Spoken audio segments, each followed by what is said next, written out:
मैं तनुजा सिन्हा आप सभी लोगों को जीवित पुत्री का व्रत, जिसे कि जीवतिया या जितिया व्रत भी कहते हैं, के बारे में बताने जा रही हूँ। यह व्रत महिलाएं अपने संतान की लंबी आयु और उत्तम स्वास्थ्य के लिए करती हैं। यह व्रत अश्विन मास के कृष्ण पक्ष की अष्टमी तिथि को मनाया जाता है। इस व्रत से जुड़ी बहुत सारी कथाएं हैं। एक कथा महाभारत काल से जुड़ी है, जो कि बहुत ही महत्वपूर्ण है। कहा जाता है कि जब महाभारत का युद्ध समाप्त हो चुका था, तब अश्वत्थामा अपने पिता की मृत्यु का बदला लेने के लिए एक दिन पांडवों के शिविर में चले गए और वहां उन्होंने 5 युवकों की हत्या कर दी। बाद में पता चला कि वो 5 पांडु नहीं, बल्कि द्रौपदी के 5 पुत्र थे। इस बात से अर्जुन बहुत क्रोधित हुए।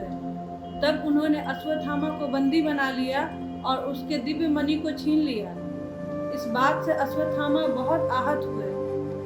तब उन्होंने उत्तरा के गर्भ में पल रहे संतान को खत्म करने के लिए ब्रह्मास्त्र का प्रयोग कर दिया। क्योंकि ब्रह्मास्त्र का चूकना नामुमकिन था, तब भगवान कृष्ण ने अपने सारे पुण्य को देकर उत्तरा के गर्भ में पल रहे संतान को पुनः जीवित कर दिया।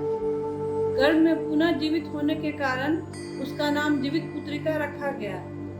बाद में वो राजा परीक्षित के नाम से जाने गए। साथ ही साथ कहा जाता है कि भगवान कृष्ण ने उत्तरा को संतान की लंबी आयु और उत्तम स्वास्थ्य के लिए जितिया व्रत करने को कहा। जीवित पुत्रिका व्रत के साथ जिमुत वाहन की कथा भी जुड़ी है। कहा जाता है कि गंधर्वों के राजकुमार जिमुत वाहन थे, जो कि बहुत ही नेक दिल और दयालु थे।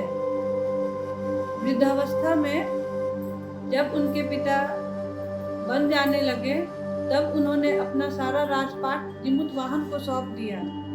जिमुत वाहन का मन राजपाट में बिल्कुल भी नहीं लगा। तब उन्होंने अपना सारा राजपाट अपने भाइयों को सौंपकर स्वयं भी पिता की सेवा करने हेतु वन चले गए। वन में ही उनका विवाह मलयवती नामक राजकन्या से हुआ।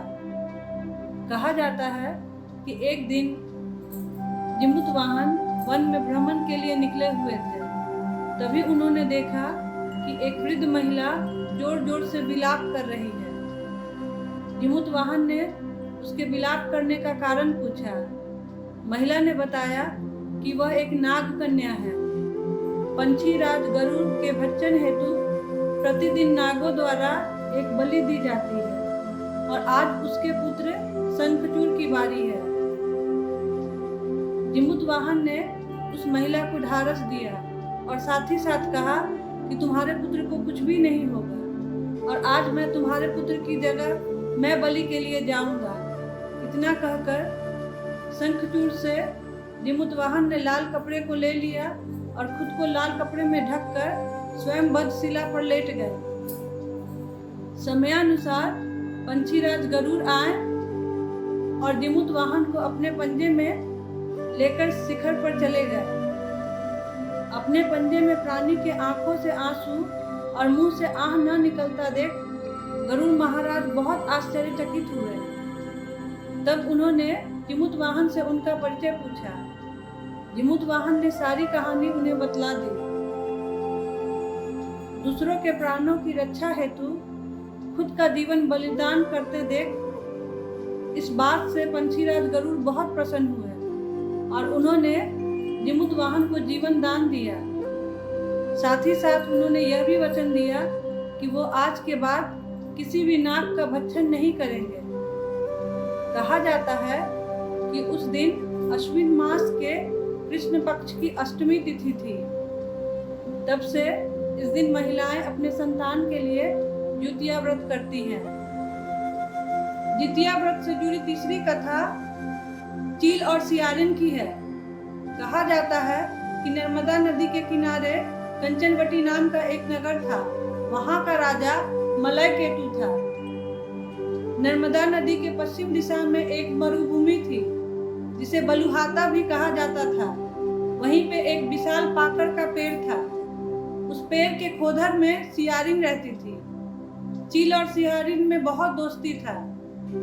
दोनों सहेलियों ने एक एक बार कुछ महिलाओं को जिउतिया व्रत करते देख उनके मन में भी व्रत करने की इच्छा हुई। फिर दोनों सहेलियों ने व्रत को किया और साथ ही साथ जिमुतवाहन की पूजा कर निर्जला व्रत रखा। व्रत वाले दिन ही नगर के एक बड़े व्यापारी की मृत्यु हुई और उसका दाह संस्कार उसी मरुभूमि में हुआ था। काली रात हुई, घनघोर घटा बरसने लगी, कभी बिजली कड़कती तो कभी बादल गरजते। तूफान भी आ गया था। अब सियारिन को भूख लगने लगी। मुर्दा देखकर वह खुद को रोक न पाई और उसका व्रत टूट गया। वहीं चील ने संयम रखा और व्रत निर्जला रखकर दूसरे दिन नियम पूर्वक पारण भी किया। फिर अगले जन्म में दोनों सहेलियों ने एक ब्राह्मण परिवार में पुत्री के रूप में जन्म लिया। उसके पिता का नाम भास्कर था। चील बड़ी बहन बनी, उसका नाम सीलवती था। उसकी शादी बुद्धिसेन से हुई। वहीं सियारिन जो थी वो कपूरावती के रूप में जन्म ली और उसकी शादी नगर के राजा मलय केतु से हुई। इस तरह कपूरावती नगर की रानी बनी। समय बीतता गया और सीलवती को 7 पुत्र हुए। वहीं कपूरावती के संतान जन्म लेते ही मृत्यु को प्राप्त हो जाते थे। कुछ समय बाद सीलवती के 7 पुत्र राजा के दरबार में काम करने लगे। यह देखकर कपूरावती को बहुत ईर्ष्या होने लगी। तब उसने राजा से कहकर सीलवती के 7 पुत्र के सर कटवा दिए और नए बर्तन मंगाए। उनके पुत्रों के कटे सिर को उस बर्तन में रखा और लाल कपड़े से ढककर सीलवती के घर पहुंचवा दिया। इधर भगवान जिमुतवाहन ने उन 7 भाइयों के मिट्टी से सर बनाए और उसके धड़ से जोड़कर उसके ऊपर अमृत छिड़क दिया, जिससे सीलवती के 7 पुत्र जीवित हो गए और वो अपने घर चले गए और कटे सर फल बन गए। इधर कपूरावती बहन के घर से संदेशा आने का इंतजार कर रही थी। बहुत देर हो गया और जब संदेशा नहीं आया तब कपूरावती अपने बहन के घर गई। बहन के बच्चों को जीवित देखकर वह सन्न रह गई। जब उसे होश आया तो उसे बहुत पछतावा हुआ। तब भगवान जिमुतवाहन की कृपा से सीलवती को पिछले जन्म की सारी बातें याद आ गई। तब उसने कपूरावती को उसी पाकड़ के पेड़ के नीचे ले गई। पाकड़ के पेड़ के पास जाने के बाद कपूरावती बेहोश हो गई और वहीं पे मर गई। जब ये बात नगर के राजा को पता चली तो उसी पेड़ के नीचे कपूरावती का दाह संस्कार कर दिया। कहा जाता है कि जिउतिया व्रत महिलाएं अपने संतान के लिए करती हैं। यह व्रत पूरी तरह से निर्जला होता है।